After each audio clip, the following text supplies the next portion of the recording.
The president, as leader of the executive branch, has quite a few different roles he has to play as president of the United States. It's not just president of the United States. And that's certainly true when we say that. He is the president of the United States. But we also can break it down and show you the different type of roles that the president plays on a daily basis, because on a daily basis he is probably playing a multiple number of roles that make his job rather complicated. Now, the constitutional roles are that the president is the chief legislator. Now, I've listed in front of you the number of things that he has to do. He proposes legislation, he vetoes legislation, he calls special sessions of Congress when there's especially perhaps a foreign crisis. There's the State of the Union address, which is given in January, but usually in February on years that the president is sworn in. And that's one of his chief powers, especially now in the 20th century as the executive branch has gotten more strong and the legislative branch has gotten more weak. It's very, very powerful. It's a very powerful thing that the president can propose legislation, because the president wants to be able to formulate and then get adopted his or her agenda as president, so that he or she has a legacy when they're done. Now, there are checks on that. Congress rejects legislation. And as we have said previously, less than 10% of all legislation ever makes it to the floor of the House and the Senate.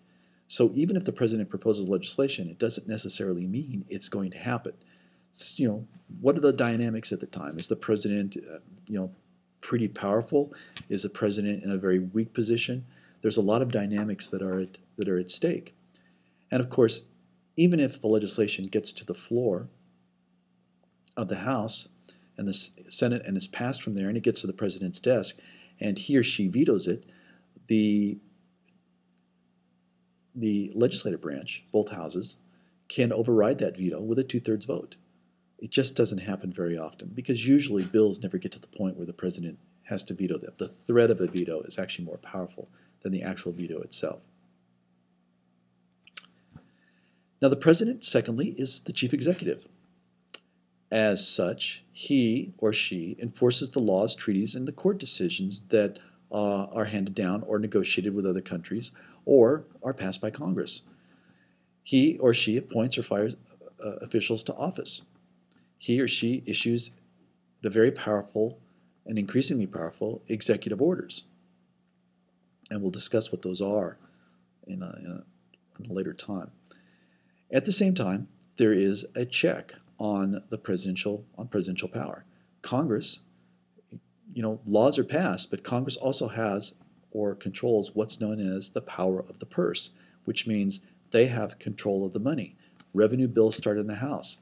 Bills can pass through both the Senate and the House, which in a sense can be written in such a way to tell the president, this is how much money you're going to have, and you're not getting another cent over that point. The Senate can reject appointments and treaties.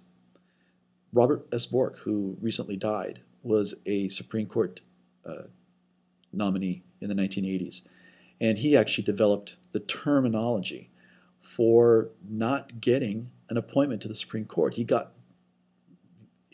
Candidates who don't make it to the courts can consider themselves borked. But that's the job of the Senate, to pass judgment on nominees that the president makes for the federal bench and for ambassadorships and for treaties that he or she negotiates. Now, when things run amok, the House does have the impeachment power. Remember, the impeachment charges are brought in the House by the House Judiciary Committee and then by a full vote of the entire House.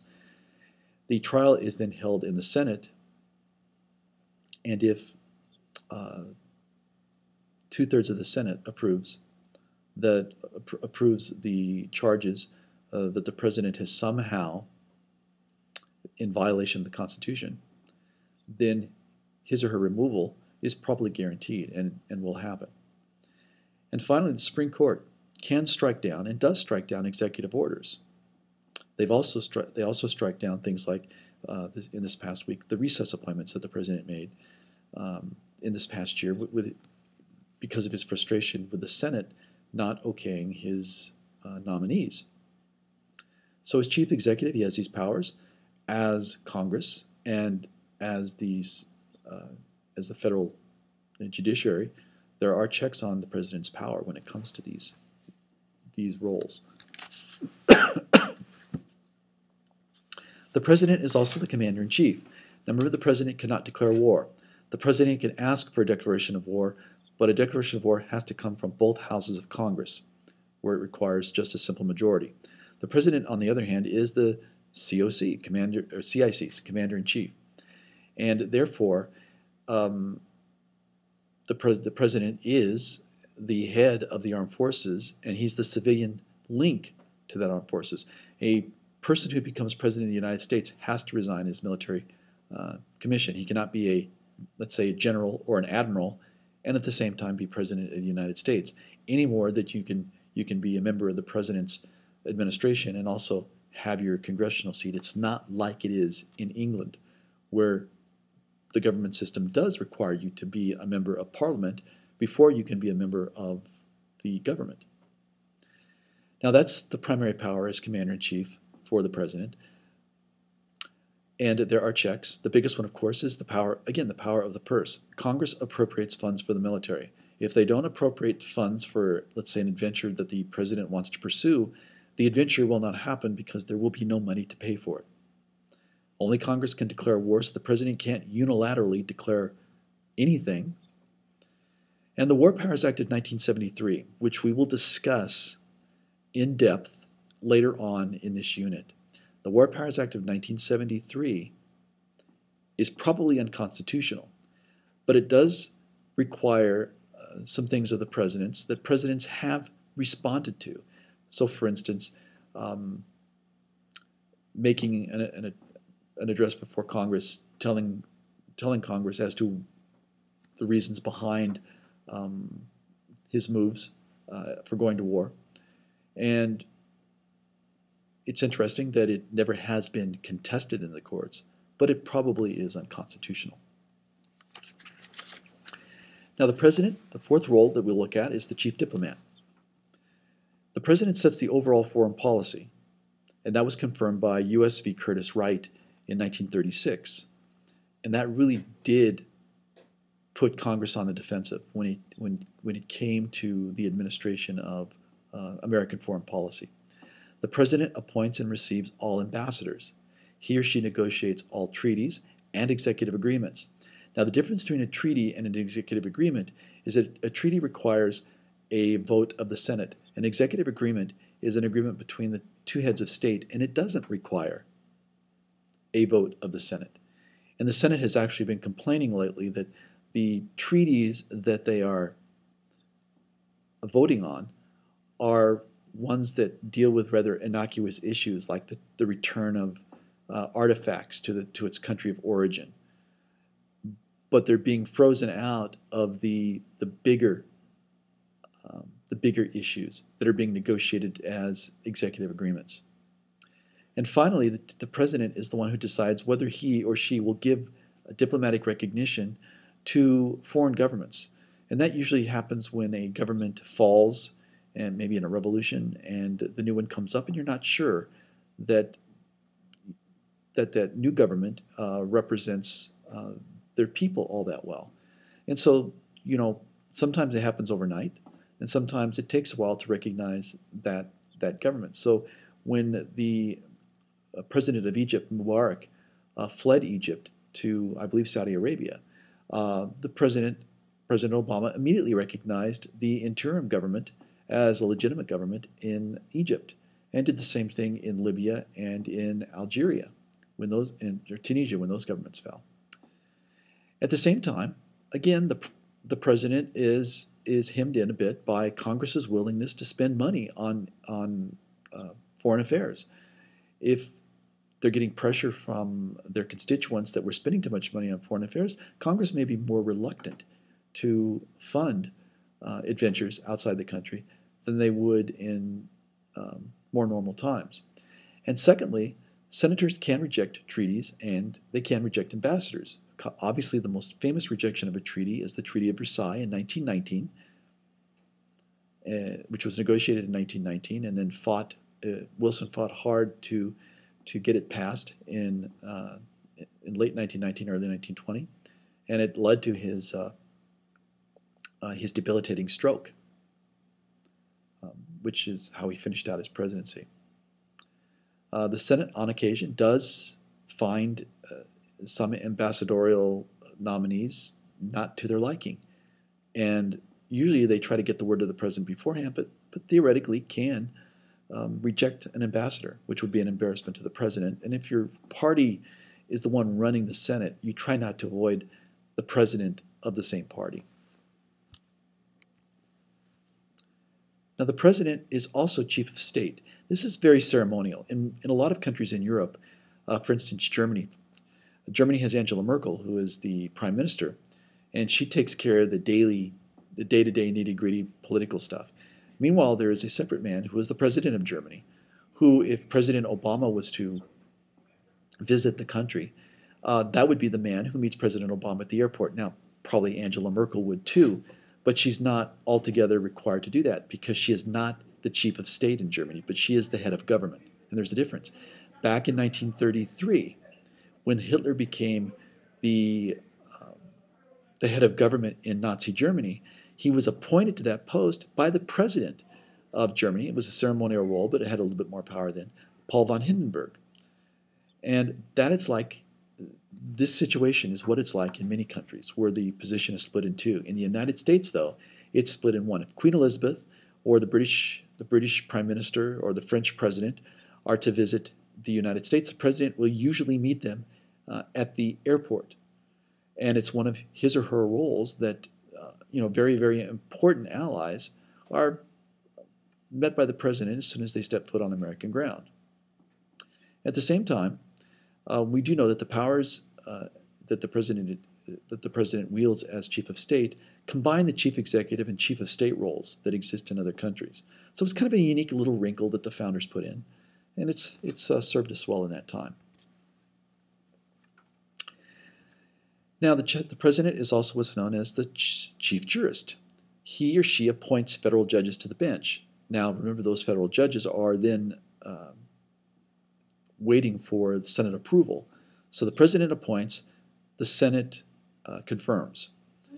Now, at the end of a term is when the president usually issues pardons and amnesties. It doesn't have to wait to the end of a term.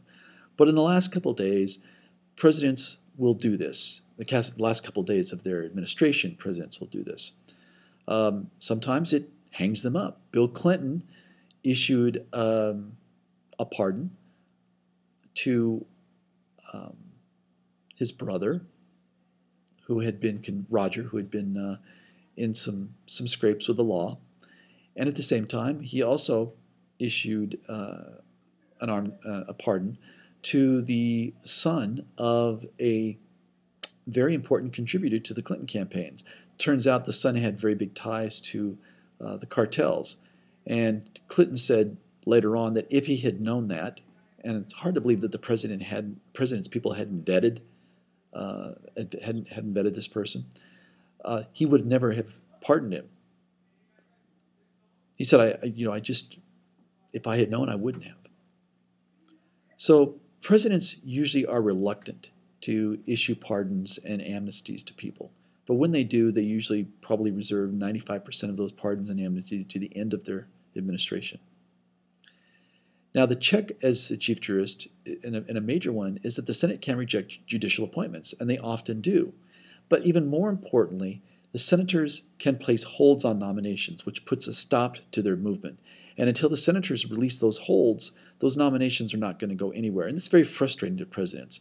Clinton was frustrated by it. Bush 43 was frustrated by it. President Obama is frustrated by it, which is why they try to seek workarounds for